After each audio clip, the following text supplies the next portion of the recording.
I've watched and read all publicly available material to bring you the most important investment advice from Warren Buffett in 2018. This year, the world's greatest investor won a 10-year bet proving that most Wall Streeters truly do not deserve their high salaries, explained what investment risk really is, which I will use to help guiding you in your first home purchase, and gave his ultimate checklist for which stocks you should buy for your portfolio. This is the Swedish investor, bringing you the best tips and tools for reaching financial freedom through stock market investing.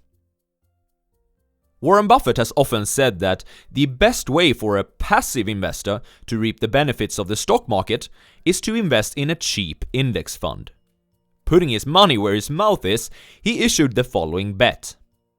Over a 10-year period, commencing on January 1st, 2008 and ending on December 31st, 2017, the S&P 500 will outperform a portfolio of funds of hedge funds when performance is measured on a basis net of fees, costs, and expenses. Even though many active managers on Wall Street are eager to tell potential clients about how their funds most certainly will outperform the S&P 500 index, ironically, for a long period, all Buffett could hear was silence. No one wanted to act on this bet when their own money was involved. I think this in itself was probably enough to understand who was going to be the winner here. But then a firm called Protégé Partners, which specialized in identifying, seeding, and early-stage investing in investment funds, stepped up. It chose 5 fund of funds, which themselves invest in hedge funds, and Buffett chose a low-cost S&P 500 index fund sold by Vanguard. Each put up $320,000, which by the end of 2017 would be worth $1 million, and would then be invested in the winner's choice of charity. Props to Protégé for taking this bet when no one else dared to, but I don't know if they ever expected to win, or if it was just a way to get publicity. Anyways, these were the final results of the bet, which Buffett presented in the 2018 Berkshire Hathaway annual shareholder letter. These are truly some staggering results. The 5 funds had an average return of about 3% per year, after fees, costs, and expenses, while the Vanguard Index Fund had an 8.5% return. So, they underperformed by about 5.5% per year. But the most astonishing result, in my opinion, is that not even a single one of the funds were able to beat the index fund. This is hilarious. I think it proves 2 things. It shows that, as Buffett says, performance comes, performance goes. Fees never falter. It also shows that most active managers on Wall Street truly do not deserve their high salaries. They are just fooling uninformed customers with smart marketing. Another quote by Buffett. When a person with money meets a person with experience, the one with experience ends up with the money, and the one with money leaves with experience. Forget about the alphas, betas, gammas, or any other insider language that the priesthood on Wall Street likes to use to scare you out of managing your own money. Investment risk has never been about that. And in Berkshire Hathaway's 2018 annual letter to shareholders, Warren Buffett gives the correct meaning. Investing is an activity in which consumption today is foregone in an attempt to allow greater consumption at a later date. Risk is the possibility that this objective won't be attained. Let's use this definition of risk to answer the million-dollar question.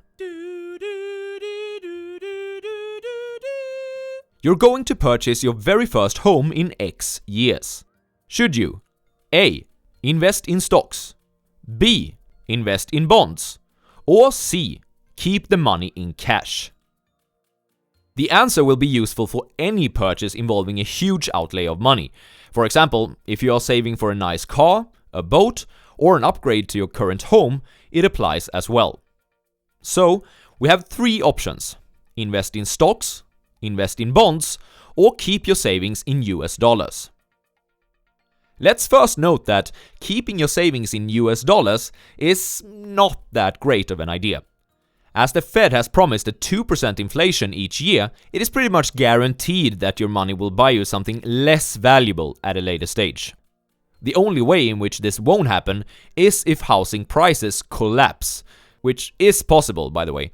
But as we are considering outlays of cash in general, we shall assume that the price of the asset you are interested in purchasing with your savings move with inflation. When deciding whether you should put your money in stocks or in bonds, let's conclude that stocks have enjoyed a landslide victory in returns over bonds during the last century. So, most of the times when stocks don't lose money, they will be better investments than bonds. With that out of the way, here's the investment risk of investing in stocks depending on your time horizon. I'll also add the returns that you would have achieved on average depending on those horizons. Here are a few highlights. If you are going to have a large outlay of cash in 1 year, historically, your money would be worth less in 33% of the periods by investing in the stock market. On the other hand, you'd be able to buy something 8.4% fancier on average. With a time horizon of 5 years, your money would be worth less in 25% of the times, but on average, you'll get something 47% nicer. With 10 years, 12% of the times you'd be worse off, but on average, you'll get something more than twice as large, fancy, or good. And for 18-year periods and longer, there hasn't been a single occasion of negative returns in the stock market since 1928. Also, you'd get something which is 4 times as nice. Sweet! This chart won't make any investment decisions for you, but I hope that it can help you as a guide if you expect to have any larger outlays of cash in the future. It also highlights a very important takeaway. As an investor's investment horizon lengthens, a diversified portfolio of US equities becomes progressively less risky. Here are Buffett's 2 cents on investment risk in relation to Berkshire Hathaway. Since I know of no way to reliably predict market movements, I recommend that you purchase Berkshire shares only if you expect to hold them for at least 5 years. Those who seek short-term profits should look elsewhere. Investing in index funds truly is a smart 80-20 concept for managing your own money.